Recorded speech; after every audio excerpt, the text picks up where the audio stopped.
La Sociedad Española de Radiodifusión presenta... Ser... ¡Aquí va la radio! Podcast. Siempre.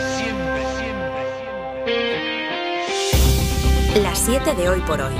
Ser Podcast. Hola, muy buenos días. La protesta va a seguir. Después de 10 días de tractoradas y de concentraciones en las carreteras, los agricultores no han llegado a un acuerdo con el gobierno para suspender las movilizaciones. Poco antes de la reunión con el ministro de Agricultura, decenas de tractores entraron en Madrid y protestaron en Atocha frente al ministerio. El gobierno propone 18 medidas para ayudar al sector. Reforzar la ley de la cadena alimentaria con una nueva agencia estatal de control alimentario o, por ejemplo, mantener la bonificación del gasóleo. José Luis Astreola. Hola, buenos días. Hemos conseguido avanzar en una serie de temas. Hemos puesto hoy sobre la mesa un paquete, como decía yo, muy completo y muy sólido. Proponemos que para los pequeños agricultores se restaure un régimen simplificado como existía en la PAC anterior para que estén sometidos a menor carga administrativa y menores controles. Las tres asociaciones que se reunieron con el ministro, las mayoritarias, reconocen que hay avances, pero mantienen las movilizaciones porque dicen que algunas medidas son todavía insuficientes y hay que concretarlas más. Para nosotros nos parece un paso hacia adelante, pero faltan muchísimas concreciones. Que hay que seguir insistiendo en detalles que cabrean mucho al agricultor y al ganadero. Creemos que el ministro ha escuchado el mensaje y lo que hoy nos ha presentado son una serie de avances que nosotros creemos que hay que rematar. Hoy tienen previstas tractoradas en Santander y en Alicante. Ayer los agricultores cortaron los accesos a Badajoz y la A33 en ambos sentidos. En Málaga provocaron 8 kilómetros de retenciones a la altura de Igualeja en la A397. Último día de campaña electoral en Galicia. El Partido Popular se juega la mayoría absoluta. Si no la consigue, pierde la Xunta y su estrategia para evitarlo pasa por seguir vinculando a Ana Pontón con EH Bildu. El PP ve a la candidata del BNG como la rival a batir y por eso Alfonso Rueda se ha referido al bloque nacionalista galego como una sucursal de Bildu. Dice, mientras tanto, Pontón se centra en pedir el voto femenino y el PSOE está convencido de que el bloque progresista podrá sumar mayoría absoluta. Hoy los líderes nacionales van a arropar a sus candidatos. Radio Galicia, Noa Pestegui, Bodía. Buen día, están aquí todos de nuevo y termina la campaña más incierta de los últimos 15 años y nadie quiere aflojar. PSOE y BNG porque ven el cambio posible, el PP porque perder la absoluta sería un fracaso aquí y a nivel estatal. Pedro Sánchez cerrará hoy con el candidato del PSOE en Santiago. José Ramón Gómez Besteiro confía en dar la sorpresa y remontar las encuestas como hizo el partido el 23J. El candidato popular Alfonso Rueda estará hoy en todas las capitales de provincia, en Pontevedra, Lugo, A Coruña y Ourense, un recorrido por toda la comunidad que es un clásico en el cierre de campaña de los conservadores. Ana Pontón terminará la campaña en Santiago, al igual que Sumar, de nuevo con la vicepresidenta Yolanda Díaz, el ministro Ernest Urtasun y la exalcaldesa de Barcelona, Ada Colau. En Torrejón de Ardoz, en Madrid, la policía investiga un posible caso de violencia machista. Un hombre ha disparado a una mujer. Ella tiene una herida leve. Él se ha suicidado. Radio Madrid, Esther Bazán, buenos días. Buenos días. Todo ha ocurrido, según los primeros datos, en el interior de una vivienda de esta localidad a media tarde de este jueves. Un hombre de 33 años ha disparado contra una mujer de 31. Ha efectuado un primer disparo contra la mujer y ha fallado. Ha realizado un segundo disparo que ha herido en la mano a la mujer, que ha conseguido refugiarse en una habitación. En ese momento, él se ha suicidado, según fuentes policiales citadas por EFE. La mujer ha sido trasladada a un hospital mientras la policía judicial y científica recogía información en la vivienda para la futura investigación. Y en el mundo, la noticia de las últimas horas está en Oriente Próximo. La guerra en Gaza se extiende y llega al Líbano. Israel ha respondido al ataque de Hezbollah el miércoles con un bombardeo al sur del Líbano que ha dejado 14 muertos. Es el mayor cruce de ataques en esa zona desde que empezó la guerra. Joe Biden ha vuelto a hablar con el primer ministro de Israel, aunque siguen sin ponerse de acuerdo. Netanyahu le ha dicho a Biden que nunca va a aceptar la creación de un Estado palestino y además en Estados Unidos... La Casa Blanca dice que está analizando la información que tiene sobre ese arma nuclear que está desarrollando Rusia con la intención de lanzarla al espacio. Washington asegura que no tiene mucho detalle más, pero que de momento no hay una amenaza de peligro inminente. El sistema no está activo ni ha abandonado la Tierra. Así empieza el viernes, es 16 de febrero.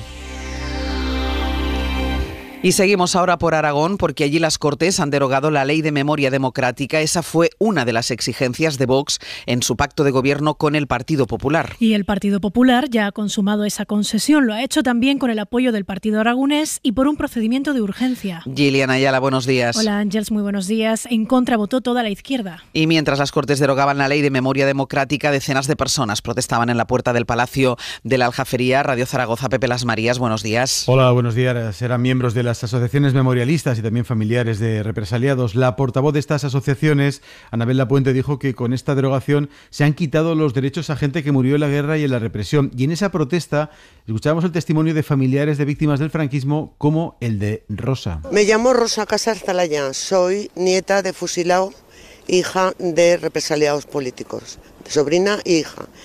Y me parece vergonzoso esta situación. Son gente que no tienen empatía. Las asociaciones critican el plan de concordia alternativo que ha anunciado el gobierno aragonés, un plan del que no se conoce el contenido y tampoco se sabe si habrá partidas económicas para colaborar en las exhumaciones de los cuerpos. Recordarán esta historia. En el cuartel del Bruc, en Barcelona, varios militares rifaron los servicios de una prostituta en diciembre de 2022. La Fiscalía al final archivó el caso, pero ahora el Ejército de Tierra ha sancionado a un sargento y a un cabo como los responsables de esa rifa. Javier Bañuelos. La rifa de esa prostituta nunca llegó a realizarse, pero el instructor de la investigación interna que abrió el Ejército de Tierra sí consideró que los dos promotores de esa acción, un sargento y un cabo del cuartel de Bruc, sí habían incurrido en una falta grave por una conducta contraria a la dignidad militar. De hecho, sin que aquella investigación hubiese culminado, la ministra de Defensa ya se mostraba así de contundente. Tolerancia cero respecto a cualquier tipo de abuso, de agresión sexual o incluso broma sobre esta materia. Es una materia absolutamente seria. Desde luego, esas personas no las queremos en las Fuerzas Armadas españolas. Pero la Fiscalía archivó la vía penal y solo prosperó la investigación interna del Ministerio de Defensa, que no ha querido hacer pública la propuesta de sanción porque tiene carácter reservado. Sin embargo, según ha desvelado el diario Ara, estos dos soldados se enfrentan a un castigo de entre 15 a 30 días de arresto. En Madrid se ha presentado la primera asociación española para luchar contra los tumores de las vías biliares. Este es un tipo de cáncer poco frecuente y que suele detectarse tarde porque los síntomas son poco específicos. Así que un grupo de pacientes ha decidido impulsar este proyecto, esta asociación, para ayudar a otros enfermos y pedir que se dediquen más recursos a investigar la enfermedad. Es una información de Ana Corbatón. Belén Meruelo trabajaba en una biblioteca cuando se lo diagnosticaron y Sara Vítores, compañera de redacción, aquí en el programa Hoy por Hoy. Ya sabemos que son cánceres que no tienen cura, que tienes que vivir con la enfermedad, pero bueno, que podamos llevar una vida lo más normal posible dentro de nuestra enfermedad. Cuando empiezas a hablar con gente, pues por lo menos te ayudan un poco a afrontar la vida que te queda de la manera más digna posible y por lo menos tienes una comunidad para charlar. Piden que se invierta más dinero en investigar estos tumores a los que no se dedican tantos recursos como ocurre con otros. Ángela Lamarca es oncóloga médica del Hospital Universitario Fundación Jiménez Díaz. Es cierto que hay más financiación para los tumores más frecuentes, entonces estos tumores que se han considerado más raros han estado un poquito olvidados durante muchos años. Atubibi.es es la página web para informarse, prestar y recibir ayuda. Y hoy en el análisis sobre la economía hablamos de la vivienda. Porque este pasado martes el Consejo de Ministros aprobó la línea de avales para la vivienda, 2.500 millones de euros que ya prometió Pedro Sánchez en campaña para garantizar precisamente el acceso a la vivienda. Y esta es la noticia económica de la semana que ha llamado la atención a Amanda Mars, la directora de 5 días. Avales públicos para hipotecas de jóvenes y familias con menores a cargo. Esa es la penúltima medida impulsada por el Gobierno para tratar de aliviar los graves problemas de acceso a la vivienda que sufren los españoles. El motivo no es otro que su disparatado precio, sobre todo en las ciudades. Y no es la primera vez que a un ejecutivo español se le ocurre tratar de solventar un problema de precio regando la demanda, en lugar de tratar de ampliar la oferta. La medida recuerda, desgraciadamente, a la antigua deducción para la compra de casas que tampoco frenó la burbuja inmobiliaria o las ayudas para el alquiler de los jóvenes. Spoiler, no solventan el problema residencial y tampoco ayudan a contener los costes. Que los avales del ICO recién anunciados vayan dirigidos a dos colectivos concretos no les resta potencial inflacionario. Ya lo hemos vivido. La ampliación del parque de vivienda, ya sea para compra o alquiler, es la solución más evidente para esta crisis. Pero se trata de una medida de medio o largo plazo que no dará rédito a corto y por tanto debería ser consensuado entre partidos, un acuerdo de Estado.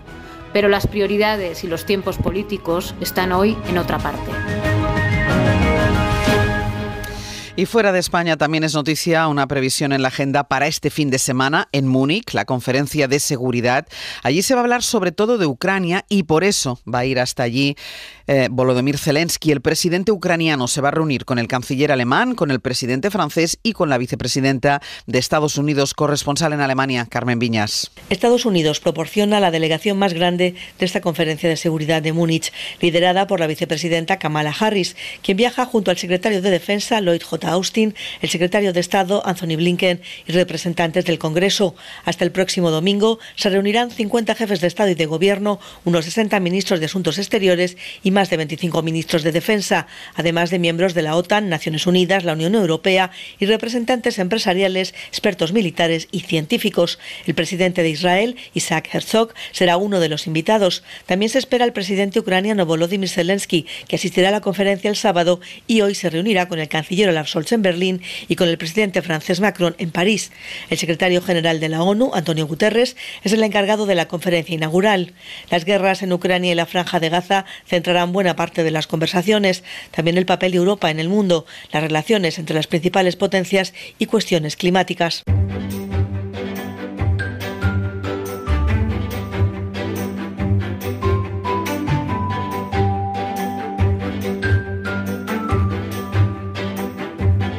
Nos vamos hasta allí, precisamente hasta Canarias. Ahí está nuestra compañera Andrea Expósito. Muy buenos días. ¿Qué tal? Muy buenos días. Y vamos a volver también a Radio Zaragoza. Sí, allí nuestro compañero Pepe Las Marías. Hola, Pepe. Buenos días, Ángels. En estas dos comunidades vamos a buscar algunas noticias del ámbito local, como lo que le ha pasado a este joven, ¿no? Que en Zaragoza se fue a comprar droga y se metió en un coche de la policía local, un poco confundido. Sí, te lo explico. Había quedado en una calle del barrio del Arrabal con una persona que le esperaba en su vehículo. El joven entró en un coche, pero se equivocó y se metió en uno de la policía local. Ojo, era un coche camuflado, no llevaba las luces azules arriba, tampoco los policías iban con uniforme. Claro, al darse cuenta de que los ocupantes no eran quienes esperaban, pues pidió disculpas y se marchó. Los agentes dijeron: tate, aquí esto no es muy normal, lo de entrar en un coche que no es tuyo, saludar e irse, ¿no? Lo siguieron y vieron que se metía en otro vehículo que llevó al joven hasta una esquina donde le esperaba un hombre de 53 años que le vendió una pequeña cantidad de droga y, como puedes imaginar, Ángeles, los agentes de la policía detuvieron al camello. Imaginamos cómo terminó. Andrea, después de que hiciera esa propuesta el ministro de Cultura, Ernest Urtasun, de descolonizar los museos, ahora Tenerife reclama la momia Guanche, que está en Madrid, en un museo de Madrid. Sí, está en un museo de Madrid, de hecho lo podríamos llamar un vecino canario que tienen ustedes además a muy pocos metros del estudio. Hablamos de Jacinto, que desde hace unos años vive en una vitrina del Museo Arqueológico Nacional al lado de la Plaza de Colón. Tiene nada más y nada menos que unos 850 años, pues porque es una momia de la cultura aborigen canaria, como decías, una momia guanche que fue enviada al rey Carlos III como un regalo en el siglo XVIII y es la pieza de la cultura prehispánica que concentra todo el debate histórico de la descolonización de los museos y que ahora ha puesto el ministro Urtasun sobre la mesa. Tanto el gobierno de Canarias como el Cabildo de Tenerife han solicitado su vuelta hasta en 7 ocasiones y cuando han recibido respuesta, que no fue el caso de la última demanda, se han alegado riesgos en el traslado. Ahora se va a pedir su repatriación y podría ser la primera piedra para traer otros ejemplares de un expolio histórico. Escuchen. Sí que me produjo un enorme desconcierto, creo que fue la primera vez, de ver una momia, además de Gran Canaria, cómo se exhibía en medio de un pasillo y decir, ¿qué hace esta mujer, no? Canaria, al otro lado del Atlántico. Ella es Carmen Gloria Rodríguez, se ha dedicado toda su carrera a la arqueología guanche y un día se topó con una momia en Argentina, se sorprendió, pero es que hay otras tantas en Canadá, en Cuba y hasta en Rusia. Y otra de ladrones en Aragón, también en Zaragoza, ¿no? Porque han pillado a un ladrón, amigo del dueño, lo que no acabo de entender, que llevaba un mes robando a gatas. Sí, bueno, el hostelero nunca pensó, lo primero, que la persona que estuvo robándole dinero durante todo el mes de enero podía ser uno de sus clientes habituales. Gracias al circuito del vídeo del local se comprobó que el delincuente de 46 años había desarrollado un modus operandi singular. Se movía siempre a gatas para evitar ser cazado por las cámaras, porque él sabía que había cámaras, claro, pero en un par de ocasiones se le fue literalmente la mano y dejó a la vista un tatuaje que tiene en el brazo, y ese tatuaje le delató. El hostelero, ojo, tuvo la cabeza fría de esperar al día siguiente a que, iba a decir, su amigo / delincuente llegara a la cafetería. Entonces el hostelero llamó a la policía, explicó a los agentes lo ocurrido, lo de las grabaciones, el tatuaje, y lógicamente el cliente delincuente fue detenido. El hostelero, ojo, Ángeles, calcula que en enero, solo en enero, el amigo supuesto le levantó de la caja entre 2.700 y 3.000 euros. Vaya amigo. Y Fuerteventura, que celebra los 100 años de la llegada de Unamuno después de haber sido desterrado allí, Andrea.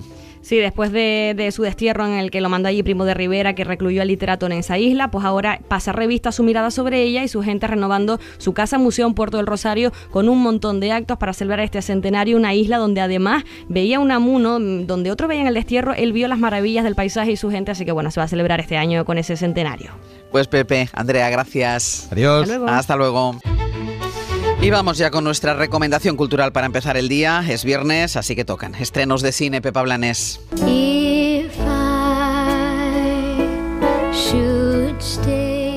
Los estrenos de la semana los domina Sofía Coppola, que nos cuenta el lado oscuro de Elvis, el mito americano, en Priscilla. Es un cuento de hadas que acabó en relación tóxica y en emancipación feminista con Jacob Elordi y Cally Spani. Los estampados no te favorecen.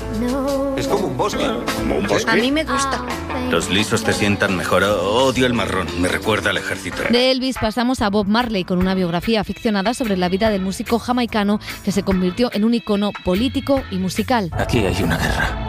¿Cómo voy a traer la paz si ni yo mismo estoy en paz? Dakota Johnson se convierte en una especie de superheroína, una mujer que lee la mente en Madame Web, una película de superhéroes dentro del universo Marvel. No entiendo qué me está pasando. Estoy teniendo visiones. Y el cine español tenemos comedia con Alessandra Jiménez, Hugo Silva y Coquemaya, enredos de pareja en Buscando a Coque. No necesito que te acuestes con otra para entender cómo te sientes. De hecho, preferiría que no lo hicieras. Tranquila, porque es muy poco probable que me acueste con otra. Y atención, Jennifer López estrena en Amazon una especie de documental, un videoclip o pieza de marketing, no sabemos muy bien, donde habla de ella y de su vida y donde suenan sus canciones. Para no perderte ningún episodio, síguenos en la aplicación o la web de la SER, Podium Podcast o tu plataforma de audio favorita.